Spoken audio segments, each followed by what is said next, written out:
నమస్తే, నేను ప్రియ. జయం న్యూస్ కి స్వాగతం. పేద ప్రజలకు 3 సెంట్ల స్థలం ఇచ్చి తీరాలి అని పామరు తహసీల్దార్ కార్యాలయంలో డిటి రజనీకాంత్ కు వినతిపత్రం సమర్పించిన మాజీ ఎమ్మెల్యే అనిల్ కుమార్, వైసీపీ నాయకులు, కార్యకర్తలు. అసెంబ్లీలో ఎమ్మెల్యే వర్ల కుమార్ రాజా పామరు ప్రజలకు టిట్కో ఇల్లు ఇప్పించమని అడగడం బాధాకరమని అన్నారు. టిట్కో గృహాలు పామరు ప్రజలకు అనువుగా ఉండవన్నారు. పామర్రులో రైతుల వద్ద నుండి కొనుగోలు చేసిన పొలం ఉందని, మరో 10 ఎకరాలు కొనుగోలు చేస్తే పామర్రులో పేదలందరికీ ఇళ్ల స్థలాలు ఇవ్వచ్చు అని అన్నారు. ఐనంపూడిలో ఉన్న పేద ప్రజలు ఎన్నో పోరాటాలు చేసి భూమిని పెద్దవారికి దక్కకూడదని ఇండస్ట్రియల్ పార్క్ నిర్మిస్తున్నారని, రేపు ఎల్లుండో ఐనంపూడిలో ఉన్న గంగానమ్మ గుడిని పూర్తిగా కూలగొట్టే ప్రయత్నం చేయబోతున్నారని, పేదలకు 3 సెంట్ల ఇళ్ల స్థలం ఇవ్వకపోతే ఆమరణ నిరాహార దీక్ష చేస్తామన్నారు.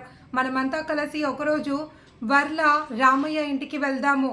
వర్ల రామయ్య అపాయింట్మెంట్ ఇస్తే ఈ ప్రాంతం రక్షించమని బ్రతిమలాడదాము అని అన్నారు. 22 కోట్ల ప్రాజెక్టు 10 కోట్ల లంచం అడుగుతున్నారు. మైండ్ ఏమన్నా పోయిందా, ఆలోచించండి అని వర్ల రామయ్యను అడుగుదామన్నారు. ప్రభుత్వం వెంటనే ఎన్నికల్లో ఇచ్చినటువంటి హామీని నిలబెట్టుకోవాలి. వెంటనే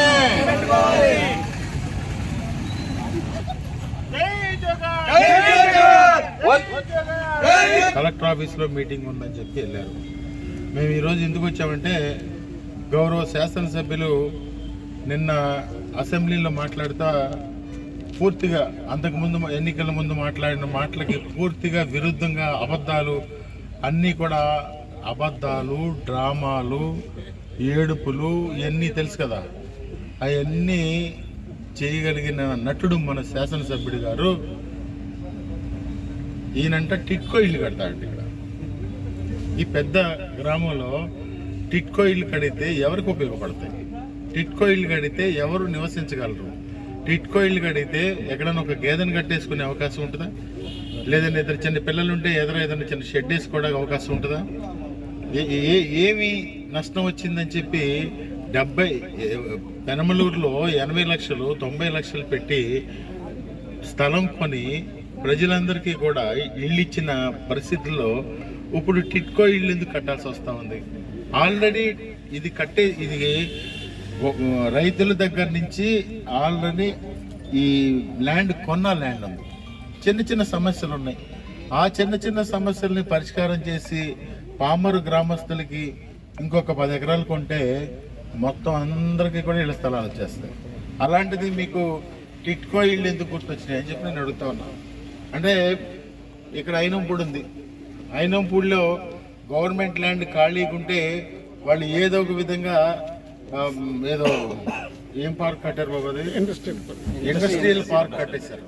అంటే వాళ్ళకి పేదవాళ్ళ భూమి ఏదన్నా కనిపిస్తే అది తప్పకుండా తీసుకెళ్లి కట్టేసే కార్యక్రమం చేస్తారు. అదేవిధంగా రేపు ఎల్లుండో మీకు ఇంకో షాకింగ్ న్యూస్ రాబోతుంది. రేపు ఎల్లుండో ఆ గంగానమ్మ గుడిని పూర్తిగా కూలగొట్టే కార్యక్రమం చేస్తున్నారు. అది ఎందుకు చేస్తున్నారు అంటే వాళ్ళకి గిట్టదనమాట. వాళ్ళకి ఊరు మధ్యలో గంగానమ్మ గుడి ఉండడం గిట్టదు. ఊరి మధ్యలో సీలింగ్ ల్యాండ్ ఉండడం గిట్టదు. అందుకోసం అని చెప్పి ఆ విధంగా చేస్తా ఉన్నారు. సీలింగ్ ల్యాండ్ 10 ఎకరాల సీలింగ్ ల్యాండ్ ఉంటే ఆ గ్రామంలో అందరూ కూడా పంచుకోవడం కోసం మేమేదో వ్యవసాయం చేసి బతుకుతాం అని చెప్పి ఎన్నో సంవత్సరాలుగా పోరాడుతూ ఉన్నటువంటి ఆ ల్యాండ్ని ఏదో ఒక విధంగా పేదవాళ్ళకి దక్కకూడదు అనే ఒక ఆలోచనతోటి ఈరోజు పూర్తిగా ఏదో మెగా పార్క్ అని చెప్పి ఆ మెగా పార్క్ ని అక్కడ కడతా ఉన్నారు. మెగా పార్క్ అంటే ఏంటి? మెగా పార్క్ లో కట్టేటప్పుడు వాళ్ళకి డబ్బులు కూడా వస్తాయి. అంటే 18 కోట్లు శాంక్షన్ ఉంటే ఆ శాంక్షన్ ఆ అమౌంట్ ఆ మెగా పార్క్ కి ల్యాండ్ కి సంబంధించిన ఇష్యూస్ కూడా వస్తాయి. ఇక్కడ ఏమైపోయిందంటే పామరు నియోజకవర్గంలో దోచుకో తినుకో, ఎక్కడ దొరికితే అక్కడ దోచుకో. అక్కడ కాంట్రాక్ట్ ఇచ్చారు, అక్కడ 12 కోట్లు 13 కోట్లు కాంట్రాక్ట్ ఇచ్చారు, దోచుకో. కొమరవోలు దగ్గర ఒక ట్రైన్ ఇచ్చారు, అది దోచుకో. అంటే ఎంత దానికి కొంచెం లిమిట్ కూడా లేదు. 10 కోట్ల రూపాయలు ఇవ్వాలంట ఆ కాంట్రాక్టర్. రేషన్ బియ్యం దోచుకో, ఇసుక దోచుకో, బుసక దోచుకో, ఇంకా చిన్న ఉద్యోగాలు దోచుకో. ఇంకా బెల్ట్ షాపులు ప్రతి ఇంటికి 3 4 ఉన్నాయి. వాటిని అన్నింటినీ ఈ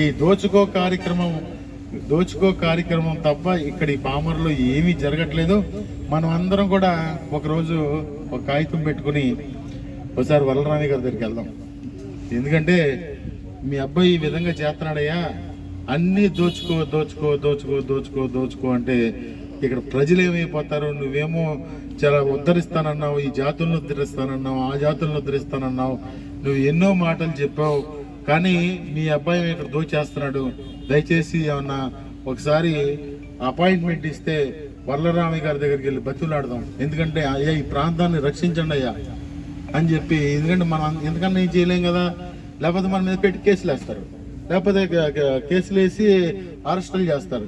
అందుకని ఆయన ఎవరైతే ఆయన తండ్రి గారు ఉన్నారో వరలరామయ్య గారి దగ్గరికి వెళ్ళి అయ్యా దయచేసి మీ అబ్బాయిని కంట్రోల్ చేయండి అయ్యా అని చెప్పి, ఏంటంటే 22 కోట్లకి 10 కోట్లు లంచం అడుగుతున్నాడంట, ఏమన్నా మైండ్ పోయిందా లేకపోతే మైండ్ ఉందా, ఒక్కసారి ఆలోచించి రామయ్య గారు అని చెప్పి రామయ్య గారిని అడుగుదాం. ఎందుకంటే ఈ 4 రోజులు వదిలే ఆయన రాజ్యసభ అది అంటున్నారు, రాజ్యసభ వస్తుంది అంటున్నారు.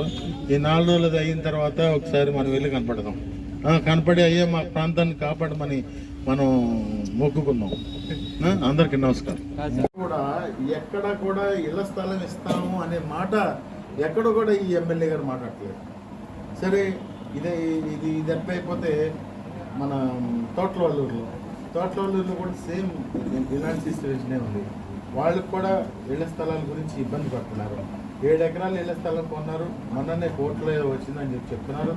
ఆ కోర్టులో వచ్చింది కూడా ఇది చేసి మీ ఆడియో గారి దృష్టిలో పెట్టి మీరు దయచేసి ఇళ్ల స్థలాలు ఎప్పుడు ఇస్తారో మాకు ఇప్పుడు చెప్పాలని మేము అడగట్లేదు, మీ అధికారులతో మాట్లాడి ఏదో ఒకటి చెప్పండి. లేదంటే మేము ఫర్దర్గా కార్యక్రమం తీసుకుంటాం. ఇదే ఎంఆర్ఓ ఆఫీస్ దగ్గర మీరు ఇళ్ల స్థలాలు ఇచ్చే వరకు ఆమరణ నిరాహార దీక్ష చేయడానికి వైఎస్ఆర్ కాంగ్రెస్ పార్టీ అంతా కూడా సిద్ధంగా